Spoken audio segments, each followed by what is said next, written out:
What if I told you the reason you can't lose weight has almost nothing to do with willpower and almost everything to do with a single hormone silently running the show inside your body?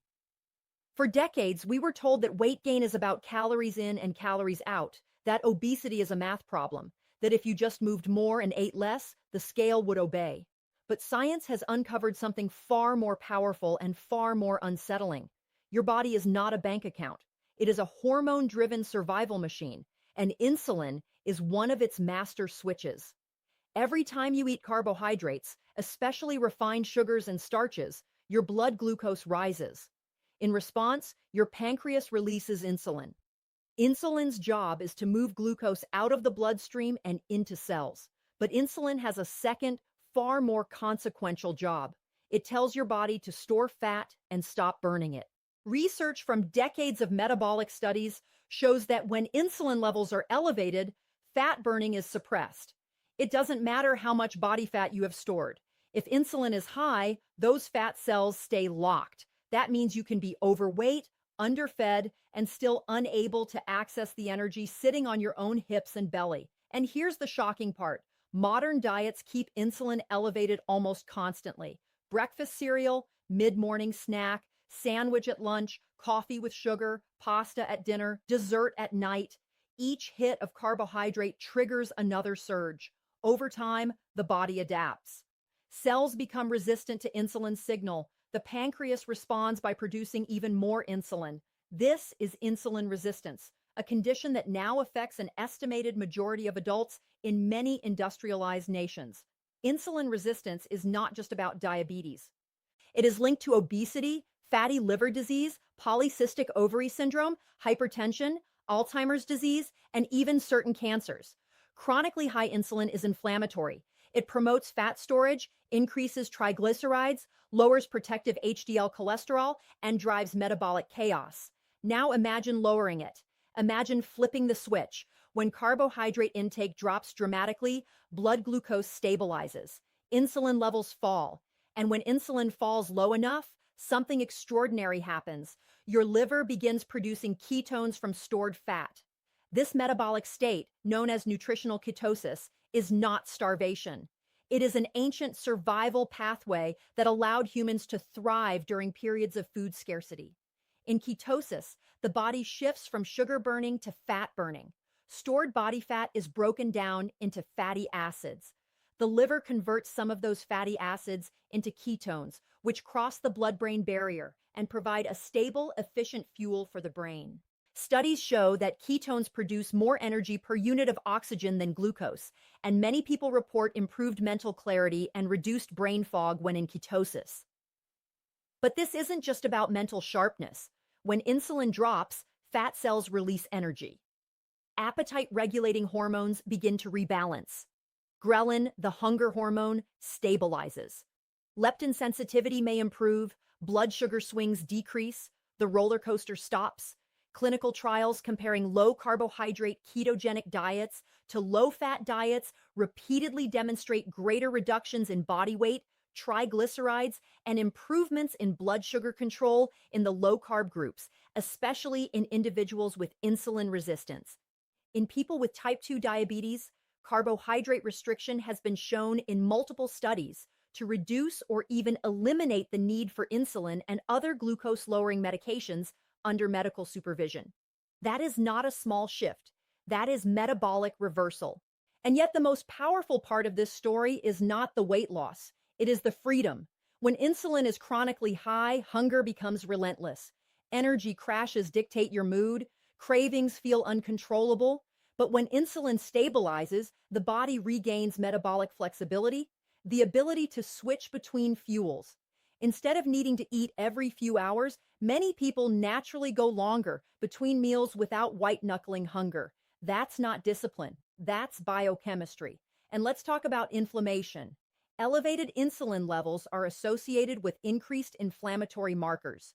Chronic inflammation underlies heart disease, neurodegeneration, and metabolic syndrome. Some research suggests that ketogenic diets may reduce markers of inflammation and oxidative stress. Lower glucose means fewer glycation reactions. the damaging process where excess sugar binds to proteins and accelerates aging. High blood sugar literally caramelizes tissues over time, contributing to vascular damage and nerve injury. Lower the sugar, lower the damage. Consider the brain.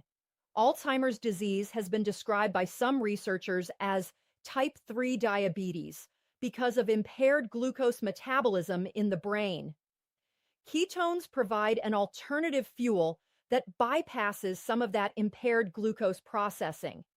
Early studies suggest potential cognitive benefits in certain populations. This is still an area of active research, but the metabolic connection is impossible to ignore. None of this means carbohydrates are evil. It means context matters. In a metabolically healthy, highly active individual, carbohydrates can be processed efficiently. But in a society where insulin resistance is widespread, constant carbohydrate exposure becomes a metabolic burden. The ketogenic approach removes that burden. It lowers insulin. And lowering insulin unlocks stored fat, stabilizes energy, and addresses one of the root drivers of modern metabolic disease. This is not about chasing ketone numbers for vanity. It is about correcting a hormonal imbalance created by decades of dietary patterns that our physiology was never designed to handle at this scale. When insulin is low, fat burning is possible. When insulin is chronically high, fat burning is blocked. That is not opinion. That is physiology. So if you have struggled, if you have blamed yourself, if you have believed that you lack discipline, understand this. Your body may not be broken. It may simply be responding to the hormonal signals it has been given. Change the signal, lower the insulin, and you don't just change the scale. You change the metabolic conversation happening inside every cell of your body. And that is where real transformation begins. What if the reason most people fail on keto isn't because keto doesn't work, but because they were never taught the formula? Not the hype, not the social media version stacked with bacon and butter coffee. The real metabolic formula: low carbohydrate, adequate healthy fat, moderate protein. Precision matters because your hormones are listening to every bite. When carbohydrates drop below roughly 20 to 30 grams of net carbs per day, insulin levels begin to fall significantly. This isn't theory. Controlled feeding studies have repeatedly shown that carbohydrate restriction lowers circulating insulin and increases fat oxidation. But here's the mistake that derails thousands of people. They cut carbs, and then they accidentally create a new problem. They either fear fat and undereat it, leaving themselves starving and miserable, or they overload protein, unknowingly pushing their metabolism back toward glucose dependence.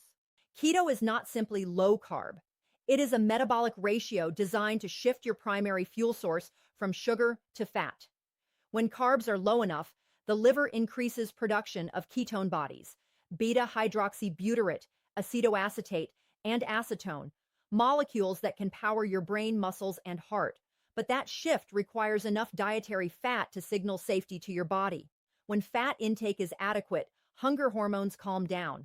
Studies on ketogenic diets show reductions in ghrelin, the hunger hormone, and increased satiety compared to low-fat diets at equal calories. That means people often eat less naturally, without white-knuckling restriction. But if you slash carbs and keep fat low, your body perceives famine. Cortisol can rise, energy drops, cravings roar back. And then people say, keto didn't work for me. It didn't fail. The structure did. Now let's talk about protein, the most misunderstood macronutrient in the keto world. Protein is essential. It preserves lean muscle mass. It supports immune function. It provides amino acids for repair. But excess protein in a low-carb environment can be converted into glucose through a process called gluconeogenesis. This process is demand-driven, yes, but chronically high protein intake can blunt ketosis in susceptible individuals, especially those with insulin resistance. Clinical observations and metabolic ward studies have demonstrated that very high protein intake can increase insulin secretion, though less dramatically than carbohydrates. On keto, protein is the builder, not the fuel tank. Most people thrive in the range of roughly 0.6 to 1.0 grams of protein per pound of lean body mass, not total body weight. That distinction is critical. Overeating protein because you fear fat keeps you metabolically tethered to glucose. And now, the shocking truth. Fat is not the enemy your generation was taught to fear. Decades of low-fat dietary guidelines coincided with rising rates of obesity and type 2 diabetes. While correlation is not causation, large meta-analyses have found no consistent evidence that natural saturated fat intake directly causes heart disease in the context of a balanced diet. Meanwhile, replacing fat with refined carbohydrates has been linked to worsening triglycerides and lower HDL cholesterol. In ketogenic clinical trials, participants often see dramatic reductions in triglycerides and increases in HDL, both strong markers of improved metabolic health. Fat is calorically dense, yes, but in a low insulin state, dietary fat does not automatically translate into stored body fat. When insulin is low, the body has access to stored energy. Dietary fat becomes a bridge, not a prison. It stabilizes blood sugar. It fuels mitochondrial function. It provides essential fatty acids and supports hormone production. Cholesterol itself is the precursor to steroid hormones like testosterone, estrogen, and cortisol.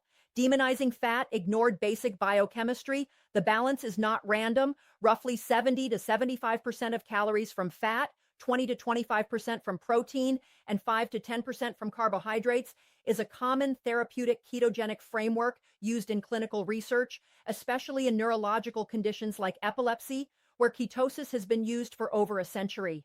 That ratio is not trendy. It is strategic. And here's where daily life becomes powerful.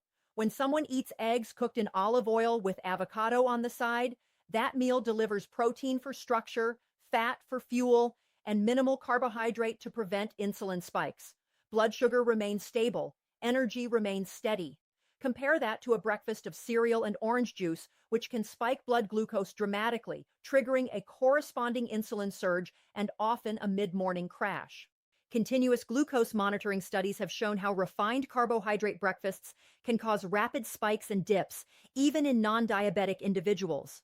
Stability is not just comfort. It is metabolic protection. And here's the part that keeps people watching. When the macros are balanced correctly, cravings often diminish in a way that feels almost miraculous. That is not magic. It is hormonal recalibration. Stable insulin reduces the lock on fat cells. Adequate fat intake signals satiety. Moderate protein protects muscle without overstimulating insulin. The triad works together like gears in a machine. Remove one gear and the system grinds. Keep them aligned and the body shifts. Over time, metabolic flexibility improves. The body becomes more efficient at switching between dietary fat and stored fat. Studies on low-carbohydrate interventions have shown improvements in HbA1c, reductions in visceral fat, and improvements in markers of metabolic syndrome. Visceral fat, the dangerous fat stored around organs, is particularly responsive to carbohydrate restriction. That matters because visceral fat is metabolically active and strongly associated with cardiovascular disease. This is not about aesthetics. It is about survival. The tragedy is that many people approach keto emotionally instead of strategically. They binge on processed keto snacks, ignore protein needs, or chronically undereat out of fear of calories. The science does not reward chaos. It rewards consistency. It rewards structure. It rewards respecting physiology. The body is not confused. It responds precisely to input. When carbohydrates remain low enough to control insulin, when fat is sufficient to provide energy and satiety, and when protein is moderate to preserve lean mass without overwhelming glucose pathways, ketosis becomes sustainable. And sustainability is where transformation lives, because this isn't a 7-day detox. It's a metabolic shift, a reprogramming, a decision to fuel your body in alignment with hormonal biology rather than against it. Every bite is a signal. Every meal is a message. Low carb tells insulin to step back. Adequate fat tells hunger to calm down. Moderate protein tells your muscles they are safe. And when those messages are consistent, the body responds with something extraordinary: stability, clarity, and the quiet disappearance of the constant battle with food. That is not diet culture. That is metabolic design. And when you understand the structure, you stop guessing. You stop blaming yourself. You start working with your biology instead of fighting it. That is when keto stops being a trend and becomes a tool. And tools, when used correctly, change lives. Most people don't fail keto because it doesn't work. They fail because no one warned them about the storm that comes before the calm. The headaches, the dizziness, the crushing fatigue, the pounding heart, the muscle cramps that wake them at 3 a.m. and they think, my body can't handle this. But what if those symptoms are not a sign of damage but a sign of transition? When you lower carbohydrates dramatically, insulin levels fall. That's the goal. But insulin doesn't just regulate blood sugar. It also tells your kidneys to retain sodium. When insulin drops, your kidneys release sodium rapidly. And where sodium goes, water follows. In the first week of carbohydrate restriction, people can lose several pounds of water weight. That initial drop feels exciting on the scale, but inside the body, a shift is happening that many are completely unprepared for. Sodium loss leads to lower blood volume. Lower blood volume can mean fatigue, dizziness upon standing, headaches, and weakness. This cluster of symptoms has been labeled the keto flu, but it's not a virus. It's an electrolyte imbalance. Research on low-carbohydrate diets consistently shows increased natriuresis, which is the medical term for sodium excretion in urine, especially in the early adaptation phase. When glycogen stores in the liver and muscles are depleted, the water bound to glycogen is released. For every gram of glycogen stored, roughly 3 grams of water are held with it. Deplete the glycogen, and you release the water. Along with that water go sodium, potassium, and other electrolytes. Now imagine someone cutting carbs, drinking more plain water because they've been told hydration is healthy, but never replacing sodium. They dilute what little remains, the heart works harder, the brain senses stress, cortisol can rise, and they blame keto. The truth is this: electrolytes are not optional on a ketogenic diet. They are foundational. Sodium is not just about taste. It is critical for nerve conduction, muscle contraction, and maintaining blood pressure.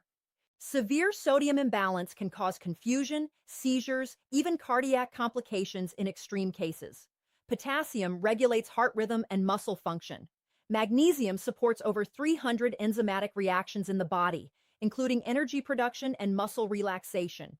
When magnesium is low, muscle cramps intensify, sleep suffers, and anxiety can rise.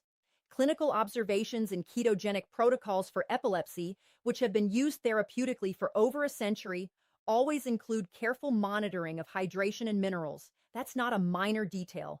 It's protocol. And here's the shocking reality. Modern low-fat, low-salt messaging trained an entire generation to fear sodium. Yet in the context of carbohydrate restriction, sodium needs increase, not decrease. Some experts recommend adding 3 to 5 grams of sodium per day during early keto adaptation, often through broth, salted food, or electrolyte supplementation, especially in active individuals. Without it, the body struggles to maintain equilibrium.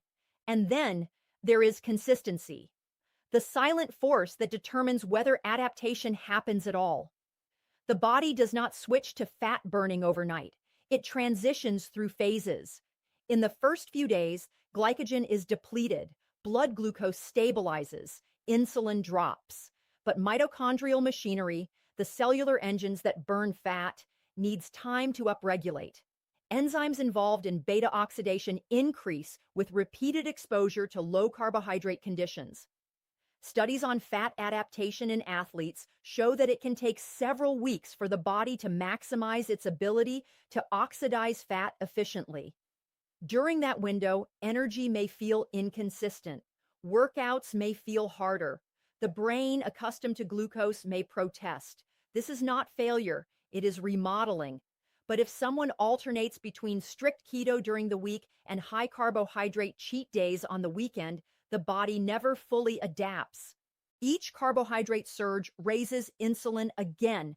Each surge refills glycogen. Each refill resets the metabolic shift. It becomes metabolic whiplash. Research on metabolic flexibility shows that consistent dietary patterns allow the body to become more efficient at switching fuels. Inconsistency keeps it stuck in transition, and transition is uncomfortable. That discomfort is where many quit. But here is what waits on the other side. Once adaptation occurs, many people report steady energy throughout the day without the crashes associated with high glycemic meals. Blood sugar variability decreases. Continuous glucose monitoring studies reveal flatter glucose curves in individuals following low-carbohydrate diets compared to high-carbohydrate patterns. That stability reduces oxidative stress, which is linked to aging and chronic disease. Lower glucose variability is associated with better endothelial function, meaning healthier blood vessels. And what about the heart? Contrary to common fears, numerous studies have shown improvements in triglyceride levels and HDL cholesterol in low-carbohydrate interventions. Triglycerides often drop significantly, sometimes by 30% or more, within weeks. HDL, the so-called good cholesterol, often rises. While LDL responses can vary, improvements in triglyceride to HDL ratio, a powerful marker of cardiovascular risk, are frequently observed. But none of those improvements happen if someone quits in week 1 because no one told them to salt their food. None of those benefits materialize if they expect perfection instead of progress. The human body adapts to what it does consistently. Muscle grows under repeated resistance. Mitochondria become more efficient under repeated fat oxidation. Insulin sensitivity improves when insulin exposure is chronically lowered. Consistency is not glamorous. It is not viral. It is biological law. And perhaps the most emotionally gripping truth of all is this. The symptoms that scare people away are often proof that insulin is finally dropping. The fatigue is often temporary. The headaches are often preventable. The cramps are often mineral-related. When electrolytes are corrected and consistency is maintained, the storm passes. Energy stabilizes. Hunger quiets. Mental clarity sharpens. The body begins accessing its stored fuel without panic. The difference between failure and transformation is often as simple as salt in a cup of broth and the patience to let your cells rewire. This is not about suffering through misery. It is about understanding physiology deeply enough to prevent unnecessary suffering. Keto does not demand perfection. It demands preparation. It demands that you respect the shift your body is making. Replace the sodium, replenish magnesium. Stay hydrated intelligently, not excessively. Hold the line long enough for adaptation to occur. Because when the body finally completes the transition from sugar burner to fat burner, something remarkable happens. The cravings that once screamed become whispers. The energy that once spiked and crashed becomes steady. The fear that you can't do this dissolves into quiet confidence. And it all hinges on two things most people overlook: electrolytes and consistency, not discipline, not punishment, just understanding and patience. Stay consistent long enough for your biology to catch up with your decision. And the very symptoms that once made you doubt the process will become proof that your metabolism is finally healing.